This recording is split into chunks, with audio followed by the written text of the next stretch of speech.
महाराष्ट्राची कुलस्वामिनी आई तुळजाभवानीच्या चरणी श्री क्षेत्र तुळजापूरच्या पुण्य पावन नगरीत आज आपण आहोत. मराठवाड्यातील धाराशिव जिल्ह्यात असलेलं श्री क्षेत्र तुळजापूर हे एक तालुक्याचं ठिकाण आहे, जे धाराशिवपासून 22 किलोमीटर अंतरावर तर सोलापूरपासून 46 किलोमीटर अंतरावर वसलेलं आहे.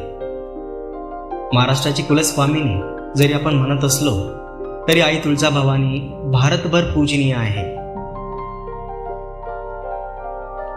स्वराज्याचे संस्थापक आणि अवघ्या देशाचं आराध्य दैवत छत्रपती शिवाजी महाराजांची सुद्धा आई तुळजाभवानी कुलस्वामिनी होय.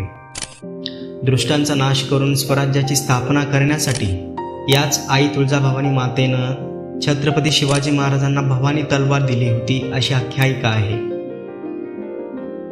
मंदिरात प्रवेश करताना आपल्याला हे भव्य दिव्य आणि अद्वितीय सुंदर असं प्रवेशद्वार दिसतं, ज्यावरील छत्रपती शिवाजी महाराजांचे वडील शहाजी राजेंचं नाव बघून आपण सुखावून जातो.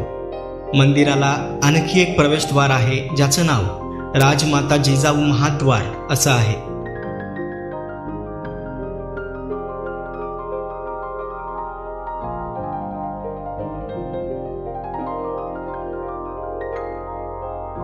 आई तुळजाभवानीच्या या मंदिराची निर्मिती महामंडलेश्वर मराददेव यांनी 12व्या शतकात केलेली आहे, जे कदंब मराठा राजवंशाचे होते. त्यांच्यानंतर 13व्या शतकात महामंडलेश्वर मरुडदेव यांनी, तर 16व्या शतकात छत्रपती शिवाजी महाराजांनी या मंदिराचा जीर्णोद्धार केला.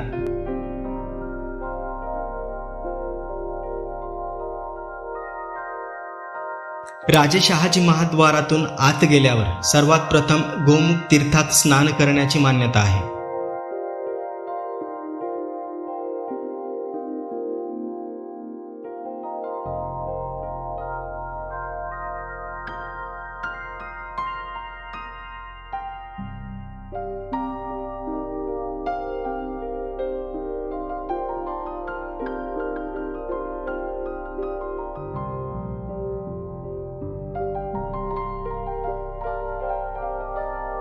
नंतर आईच्या मंदिराकडे जाताना आपल्याला उजव्या सोंडेच्या गणपती बाप्पांचं दर्शन होतं. बाप्पांना वंदन करून सरदार निंबाळकर महाद्वारातून आपण आईच्या मंदिर प्रांगणात येतो. या ठिकाणी वेगवेगळ्या देवी देवतांची सुद्धा मंदिरं आपल्याला दिसतात.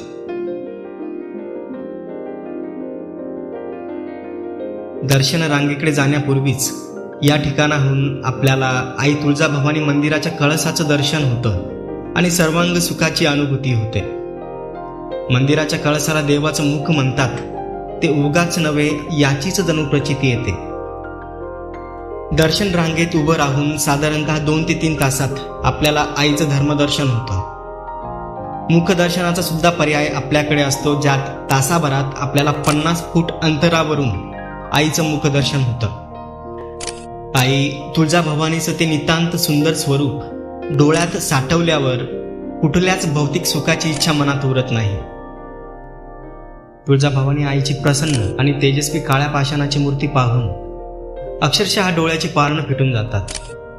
कितीही वेळ आईला बघितलं तरी सुद्धा मन भरत नाही. 3 फूट उंचीची ही मूर्ती स्वयंभू आहे. अष्टभुजा महिषासूर मर्दिनी सिंहासनावर उभी असून मस्तकाच्या मुकुटातून केसांच्या बटा बाहेर आलेल्या आहेत. आईच्या 8 हातांमध्ये शंख, धनुष्य, पानपात्र, त्रिशूल, चक्र, बाण, बिछवा आणि राक्षसाचं शीर आहे. पाठीवर बाणांचा भाता असून मुखाच्या उजव्या अंगाला चंद्र तर डाव्या अंगाला सूर्य आहे.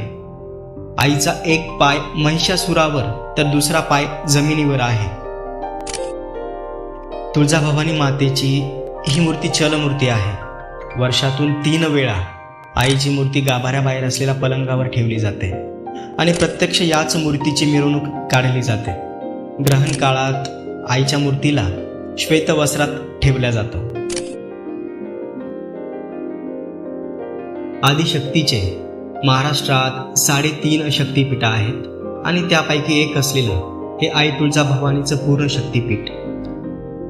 शक्तिपीठ म्हणजे काय तर महादेवाची पत्नी माता सती, जी दक्ष प्रजापती यांची कन्या होती. एकदा दक्ष प्रजापती यांनी बृहस्पतीसव नावाचा यज्ञ आपल्या घरी आयोजित केला. या यज्ञासाठी त्यांनी सगळ्यांना निमंत्रण पाठवले, पण आपली कन्या सती आणि जावई महादेव यांना निमंत्रण पाठवलं नाही, ज्याचा महादेवाला प्रचंड राग आला.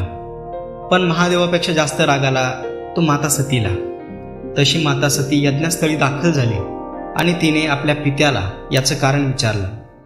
तेव्हा दक्ष प्रजापती महादेवाबद्दल नको ते काय काय बोलू लागले, त्यांना दोष देऊ लागले. माता सतीला आपल्या प्रियपतीचा महादेवाचा हा अपमान सहन झाला नाही आणि तिने त्या धगधगत्या यज्ञकुंडात उडी घेत प्राणत्याग केला.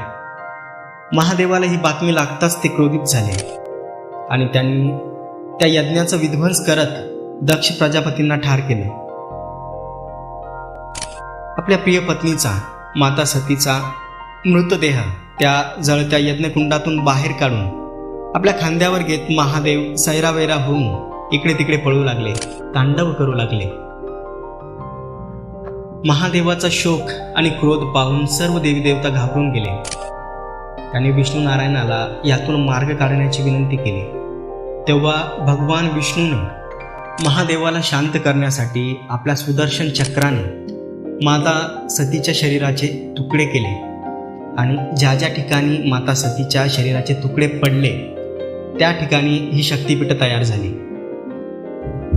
भारतीय उपखंडात एकूण 51 ठिकाणी ही आदिमाया आदिशक्ती माता सतीची शक्तिपीठं आहेत, ज्यापैकी महाराष्ट्रात 3.5 शक्तिपीठं आहेत. तुळजापूरच्या आई तुळजाभवानी सोबत माहूरची रेणुका माता आणि कोल्हापूरची अंबाबाई ही 3 पूर्ण शक्तिपीठं, तर वणीच्या आई सप्तशृंगीचं अर्धशक्तिपीठ असे हे महाराष्ट्रातील एकूण 3.5 शक्तिपीठं.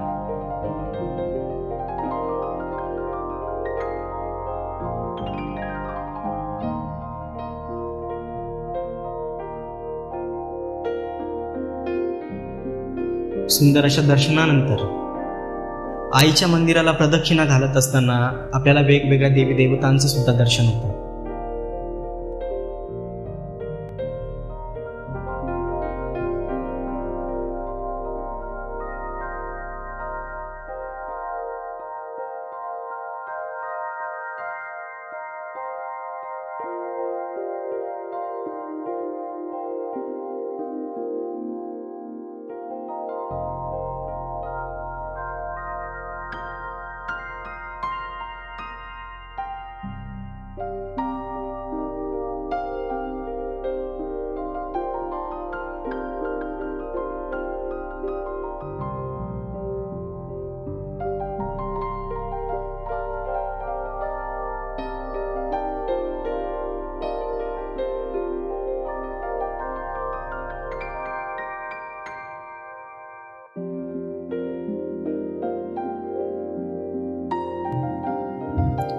आई तुळजाभवानीचं दिव्यत्व, थोरत्व आणि देवत्व हे आपण तुळजापुरात जोवर येत नाही तोवर आपल्याला कळत नाही. येथील एक एक भाग आपल्याला आईची महती सांगून जातो.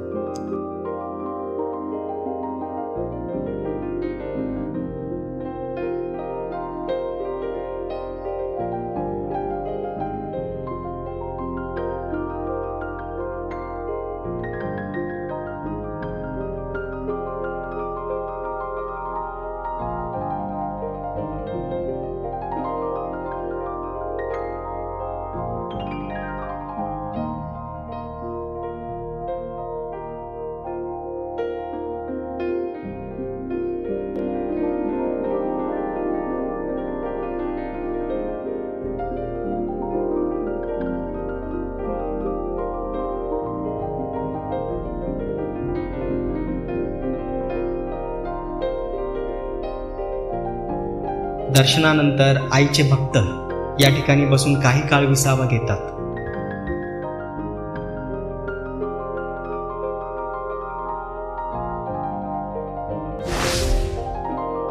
व्हिडिओ आवडल्यास चॅनलला सबस्क्राईब करून व्हिडिओला लाईक नक्की करा.